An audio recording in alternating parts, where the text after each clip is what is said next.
ভিখিরি বাড়ির মেয়ে হয়ে রাতারাতির মধ্যে লাখপতি হয়ে যাওয়ার স্বপ্ন বোনা কুসুমকে এবার মাটিতে টেনে হিঁচড়ে নামিয়ে আনার বন্দোবস্ত করলো ইন্দ্রাণী গাঙ্গুলি। হ্যাঁ বন্ধুরা, ভিডিওতে লাইক দিয়ে দেখতে থাকুন। যে মুহূর্তে কিনা নিজেদের মধ্যকার সমস্ত আর্থিক অবস্থার টানাপড়া ভুলে যখন কিনা আয়ুষের এই প্রস্তাব কুসুম সাদরে গ্রহণ করে বলতে থাকে যে ছোটো সাহেব, এরকম করে আপনি আমার সামনে হাঁটু গেড়ে বসে থাকবেন এবং সেটা কোনো মতেই ভালো দেখা যায় না। আপনি আর যাই হোক না কেন আমার কাছে হাঁটু গেড়ে বসে অন্তত আমাকে ভিক্ষে চাইতে পারেন না। তার কারণ আমি এমন কেউ না যে কিনা আপনাকে আপনার জীবনটাকে সম্পূর্ণরূপে পূর্ণতা দিতে পারবো। তার কারণ আমাদের মধ্যকার যে আর্থিক ভেদাভেদ আছে সেটা কোনোদিনও মেটাতে পারবে না, এবং সমাজ সবসময় আপনাকে আঙুল দিয়ে চোখে বুঝিয়ে দিবে যে আমি একজন কাজের মেয়ে, এবং কাজের মেয়ে হয়ে রাতারাতির মধ্যে লাখপতি হয়ে যাওয়া এবং গাঙ্গুলি হাউসের মতন এরকম একটা স্বনামধন্য বাড়ির বংশের বউ হওয়ার সেই যোগ্যতা এবং মর্যাদা কোনোটাই আমার মধ্যে নেই। কিন্তু তা সত্ত্বেও আপনি যে আমার মতন একটা মেয়েকে নিজের জীবনসঙ্গিনী হিসেবে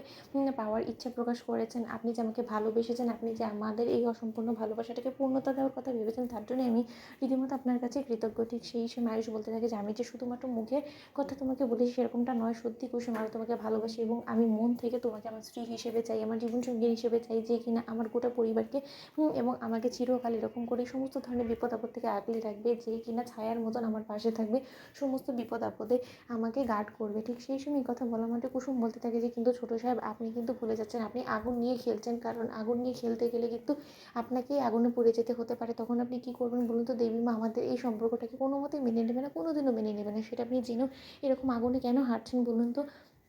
ঠিক সেই সময় আয়ুষ বলতে থাকে যে যখন কিনা কেউ কাউকে ভালোবাসে তখন তার জন্য গোটা পৃথিবীর সঙ্গেও সে একা কিন্তু লড়াই করতে পারে, এবং সেখানে তুমি যদি আমার পাশে থাকো, তুমি যদি কুসুম আমাকে একটু সাহস যোগাও, তাহলে আমার দীর্ঘ বিশ্বাস যে আমি মাকে ম্যানেজ করে, মাকে মানিয়ে আমি তোমাকে অবশ্যই গাঙ্গুলি হাউসের যোগ্য উম, বড় বউ করে তুলতে পারবো, এবং সেই জায়গায় আমার শুধু তোমার সাপোর্টের প্রয়োজন আছে।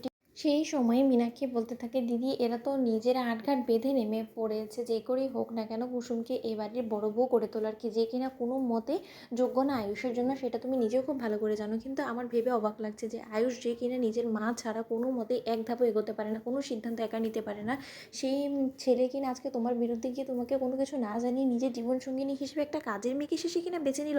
তুমি কি করে গাঙ্গুলি বাড়ির বড় বউ হিসেবে কুসুমকে সমস্ত লোকেদের সামনে প্রস্তুত করবে বলো তো? কীভাবে প্রেজেন্ট করবে? কুসুম তো কোনো মতে কোনো দিক দিয়েই প্রেজেন্টেবল নয় দিদি, এতটুকু তো অন্ততই মীনাক্ষীও বুঝে। ঠিক সেই সময় কথা বলা মাত্র রানী গাঙ্গুলি যখন বলতে থাকে যে ছোটো আর যাই হোক না কেন আমার বাড়ির বড় বউ ঘরের লক্ষ্যে আসতে চলেছে, তার জন্য তো বাড়িতে ফিরে আমাকে ঘটা করে আয়োজন করতে হবে, তাই না? চল বরঞ্চ আর এক মুহূর্তে এখানে সময় লস না করে আয়ুষ যখন নিজের জীবনে সিদ্ধান্ত নিয়ে ফেলেছে, ওদেরকে বরণ করার আয়োজন করি। তো বন্ধুরা, লাইক কমেন্ট শেয়ার করো, সাবস্ক্রাইব করতে ভুলো না।